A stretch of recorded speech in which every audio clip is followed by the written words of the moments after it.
2-ാം തീയതി ജനിച്ചവർ, 11-ാം തീയതി ജനിച്ചവർ, 20-ാം തീയതി ജനിച്ചവർ, 29-ാം തീയതി ജനിച്ചവർ. ചന്ദ്രൻ്റെ എനർജിയാണ്. ചന്ദ്രൻ എന്ന് പറഞ്ഞു കഴിഞ്ഞാൽ അറിയാലോ, ഒരു ദിവസം ഒരിക്കലും ഒരു വലിപ്പം ഉണ്ടാകില്ല. അത് കുറഞ്ഞും കൂടിയും കൊണ്ട് അത് ഇവരുടെ മാനസിക നിലേനെയാണ് അത് കൈകാര്യം ചെയ്യുന്നത്. ഒപ്പം തന്നെ അതിനൊരു ഗുണമുണ്ട്, കലാകാരന്മാരായിരിക്കും അവരെപ്പോഴും.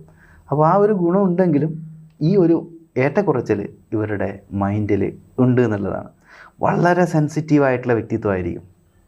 നിങ്ങൾ എന്തെങ്കിലും ചില സമയത്ത് തമാശ അവരോട് പറഞ്ഞു കഴിഞ്ഞാലും അവർ മനസ്സിലേക്ക് എടുത്ത് പിന്നീട് അത് ചിന്തിക്കും, എന്തിനായിരിക്കും അവർ പറഞ്ഞത്. അപ്പോൾ ഈ അനാവശ്യമായ കാര്യങ്ങൾ ഇങ്ങനെ ചിന്തിക്കുകയും അതേസമയം അവർ ഒരു കാര്യം ആലോചിച്ചിട്ടായിരിക്കില്ല അവർ ചെയ്യുന്നത്, പക്ഷേ ആ കാര്യം ചെയ്തത് എന്തിനാണെന്ന് അവരോട് ചോദിക്കുകയും, ഇങ്ങനെയുള്ള ടെൻഷൻ ഇവർക്ക് ഭയങ്കര കൂടുതലുള്ള ആൾക്കാരാണ് ഈ 2, 11, 20, 29. കാരണം